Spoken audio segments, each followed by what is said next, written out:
Am I the a-hole for screaming at my parents and banning them from any contact with my son after they punished him with no dinner? My wife and I have a 9-year-old son. Sometimes on weekends our work schedules overlap, and my parents are happy to take him for a few hours those days. Last weekend they would have had to keep him late, so they offered to just watch him overnight. That was all fine. They've done that before, so we didn't think anything of it. The next morning my wife and I went to pick him up, and he looked like he hadn't slept all night. I tried to ask him what was up, but he just wanted out of there. So my wife took him to the car. I asked what was up, and my dad said that they didn't feed him the night before. I asked what he meant by that, and he said that my son said the F word when he dropped something. So as punishment, they didn't give him dinner. I went out for a second to tell my wife to stay there with my son, and went back inside and unloaded on them. They used that on my sister and I growing up. I never got in trouble much as a kid, but my sister was the classic teen rebel, and that was the classic lazy parenting they used on her. She was 17 and would hide food in her room because she wasn't sure if failing a test or talking back would get her punished. Now she's depressed and starves herself every time she feels bad because she thinks she doesn't deserve to eat. I was in there almost an hour. I called them crappy parents, called my dad every swear word known to man. My mother told me I was being immature and said it wouldn't kill him to miss one meal, so I called her the C word too.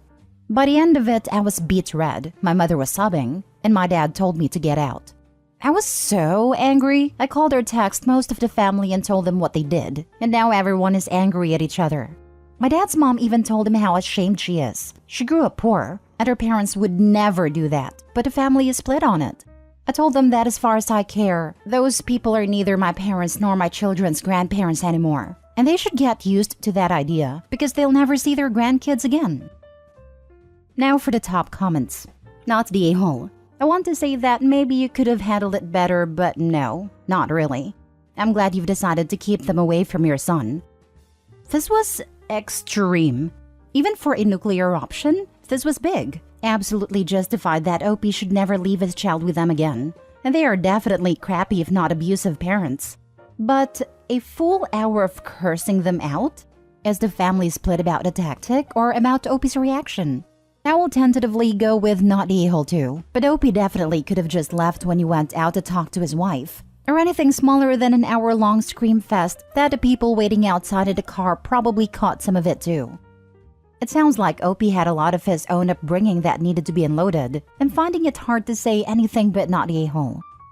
I agree with you. I have to wonder what else happened that wasn't mentioned here, because it definitely reads like it was years and years of being unloaded. My dad had a very similar moment with my grandparents when I was a kid, but last straw was over a lot of things that happened at once. Not the a-hole. My friend, you did the right thing by standing up for your son. But you clearly need to get some help based on this reaction. I highly recommend you find a therapist who deals with trauma history because what you are describing seems like an utter lack of control on your part, and you cannot afford to be having those reactions. You never know what might trigger you. It sounds like a lifetime of bottled-up resentment toward their parents finally spilled over. I think OP definitely needs therapy for the parent issues, but I'm not going to judge him for losing control under the circumstances we are aware of. Next story. Am I the a-hole for blowing up at my husband for sharing pictures of our daughter's birthday celebration, resulting in my family finding out about it? Ever since my brother passed away at the age of 17 on his birthday, my family decided to never celebrate birthdays ever again. It was mom and dad's decision, but because of how much the family loved my brother, extended family decided to do the same and stand in agreement with this decision. My husband would refuse to follow this decision though and kept celebrating his birthday. Me and the family didn't say a thing about it since he's not blood family. But when I first got pregnant, the argument about celebrating our daughter's birthdays occurred. My family advised me to just not celebrate her birthday, since she's a baby and won't even remember anyway. I agreed, but my husband threw a fit and insisted that we celebrate our daughter's first birthday. I caved in eventually, but told him we'd have a small, secret celebration so that my family wouldn't find out. And he agreed. The next day, I got a call from mom, and she was so upset, saying that my word meant nothing and that I have no respect for my brother's memory nor the family. I asked what she meant, and she told me she saw the birthday party pictures my husband posted on social media. I was too shocked to even argue. I hung up and went straight to my husband to confront him about it. He got defensive and said that he didn't need my permission to post pictures and that I wanted to show his family the birthday celebration pictures, since I insisted we have a small, secret party and exclude them. I explained to him how this made me look bad and a liar to my family, but he said they can get over it and called my mom snobby. I blew up at him and we had a huge fight about it. He started sulking later and said I ruined the memory of our daughter's first birthday for him and verbally mistreated him with how I lashed out. But I solely did it out of frustration, knowing that what happened caused a massive problem between me and family. Now he's expecting an apology from me. Am I the a-hole? You're the a-hole and your family. This is out of control. That is an insane thing to agree to concerning people who weren't even born at the time. Your children and husband did not consent to this. It honestly sounds like your family might need some therapy all around. It is sad someone died, but a living should not have to pay a price for it every year. Birthdays are about celebrating the life of the person born that day, not about the death of a person born a different day. I bet your brother would be appalled this was his legacy, telling everyone that their lives isn't as important as his. You do look bad, and you are a liar. You should have stood up and said, "We're celebrating the life of my daughter," to your family. Go apologize to your husband. I feel like this would make a child resent the memory of their uncle more than anything. Right? This is so disrespectful to that young man who passed away. If I found out my memory was being used and excused to deprive my family, and literal babies, of joy and celebrations and birthdays, I would hunt the heck out of everyone. You're the a-hole, and so is your birth family. Whole generations should not be made to mourn someone they've never seen, and neither should it be binding on the descendant's brother-in-law or niece. I'd suggest you tell your family you're finally done mourning your brother. Your daughter is entitled to have her birthday celebrated. I can just picture in 5 years the lovely conversation you'll have. I know your schoolmates have birthday parties, birthday cakes, and birthday gifts, and you can't have one. That's because your uncle's dead. Yikes. It's time to stop the madness. You're the a-hole so hard. So any kids you have are never ever allowed birthdays because your brother died? Your family all need counseling. It reminds me of a political dictator's dying wish. It's absurd. Except I strongly doubt the brother would want this. Imagine knowing your family and their future families never celebrated another birthday. Next story. Am I the a-hole for getting my daughter an apartment versus letting her move back in? My 45 female daughter, Mallory, 24 female, got married 3 years ago, and she has 2 children, 2 and 6 months. Recently, her husband revealed he's been cheating on her and is leaving her for another woman.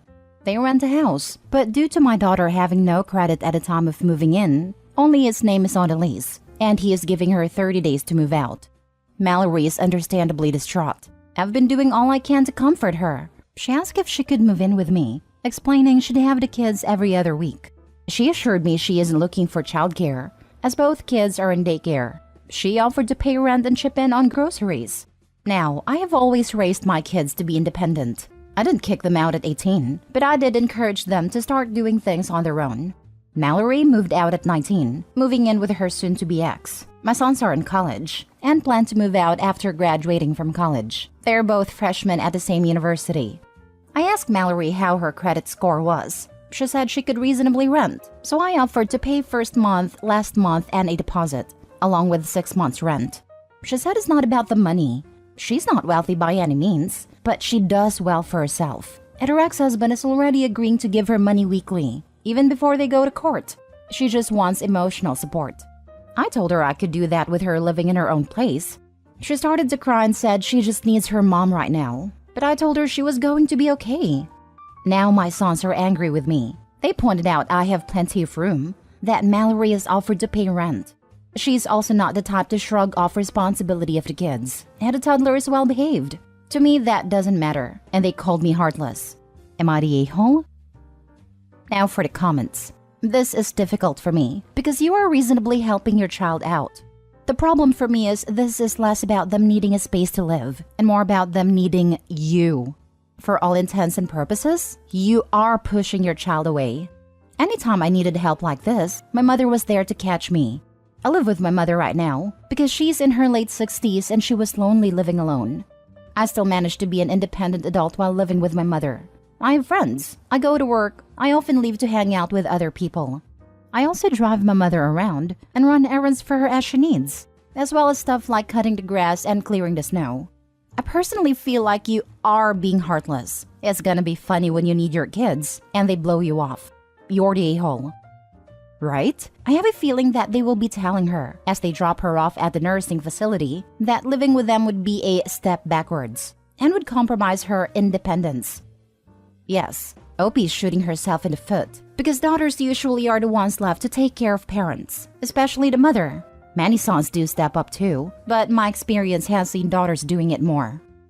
You're the a-hole. This might be an unpopular opinion, and yes, you are 100% entitled to your own space and boundaries, but your daughter is asking for help. She even specified that she wants emotional help. Her husband just admitted to having an affair and is leaving her and appending her life and the lives of their 2 small children. Her entire world has just flipped upside down. She now has to readjust her entire life, her kids' lives, and if their youngest is only 6 months old, do all of it while still in postpartum time frame, which means extra hormones, baby brain, and everything else that comes with having a baby at home. If you want your boundaries, give her a time frame, like 3 to 6 months to start sorting yourself out. But the way you say you handle this makes you sound heartless. Yeah, this is maybe reading way too much into the situation, but if she wasn't being gently but consistently pushed out of the nest, maybe she wouldn't have needed to shack up with a loser. You had kids. It's an obligation for life. Hopefully, she takes her commitment to her children's mental well-being more seriously than her mother ever has. My immediate thought upon reading this is that no wonder the marriage failed. They moved in together at 19. Undoubtedly, that's the mom pressuring her to find somewhere else to live. Really, really sad for her. I just need my mom. No. Soon you'll be asking where your relationship went wrong and wishing she would come visit. Last story. Am I the a-hole for not charging my son rent on a home he partially owns? My oldest son, 24, is not my wife's biological child and is my child with my late wife. My late wife and I bought a 3-bedroom house when we got married. When I remarried, my current wife moved into this house with me, but I never put her name on the deed. The house was only in my name. My wife and I ended up having several children and needing to move into a bigger house. When we bought our new home, she wanted me to sell the old one. I said no, that this home was something my late wife and I purchased with the hope of one day passing on to our son, so I would make it a rental property instead. That was one of the biggest fights we ever had. She insisted we compromise, but I refused to do so. When my son graduated from college, I put his name on the deed to the house with mine, which was another fight, but I felt he was the appropriate inheritor to his mother's share. I didn't share any of the rental income with him though, as I was still paying all the taxes and insurance. At this point, the mortgage is paid off. I net over $2,000 a month from this house, which goes into the household budget. My son just got engaged and wants to move into the house after he marries his fiancée. He suggested to pay half the rent and eventually buy out my share of the house. I told my son I agreed to his plan of saving up to buy out my share, but instead of paying rent, he should just take over the taxes and insurance, and we agreed to this. My wife is livid and says I'm a massive a-hole for dramatically decreasing our household income without consulting her. She likened my decision to financial abuse. I suggested we downsize to a smaller house now that our oldest 2 kids are leaving the nest, and we can rent out the larger one and be in the same situation as before, owning 2 homes and getting rental income from one. But she called me a selfish prick and won't speak to me now. Am I the a-hole? Not the a-hole. Your son's name is on the title. You have zero right to charge him any form of rent. He is an equal owner to you at this point. His paying the taxes and insurance is reasonable since he is using the home as a primary residence. But he is an equal owner, and thus has equal right to use of the property. Frankly, he should have been getting half of the rental income as soon as his name was on the property. Payment for you denying him use of what was now joint property. But what's done is done. Your wife is mad because the household is losing the rental income. But honestly, tough. It sure as heck isn't financial abuse. And I suspect she's just angry because you dared to give a damn about your son when he's not one of her children. For the folks talking about, oh no, you can charge rent, please look into what circumstances actually entitle one owner to charge another rent. Then reread a post. Nowhere does the father say that the son is taking exclusive possession of the property while he is moving in. Nowhere does the father say, and he is banning me from entry or use of the property. In fact, the father stated that he voluntarily got another home and has just been renting out the first house. Without that forced exclusivity, things like occupational rent, meaning paid for exclusive use rights when a person with an ownership interest is involuntarily barred from it, do not apply. Generally, the situations where one owner would need to pay the other rent require a court order. They are not applicable for this exact situation. Especially since he offered a solution that would generate rental income again, downsize and rent out the house they currently live in. So, it seems like she is mad that he cares about his child that isn't hers. A father that remarries plus had more kids acknowledges the older son. You are a rare species, OB. Not the whole. Maybe rare on the sub, but we only hear about the drama llamas. Not the whole. Your wife is. She's trying to seize property from your son, even though he's the rightful inheritor. She wouldn't do this if it were her biological child. Needless to say, your wife just doesn't care for him. Also, you clearly stated that you already own a large house, and since your kids are moving out, you can move and rent out that house, which will probably bring in more profit. You're being reasonable while she's acting selfish.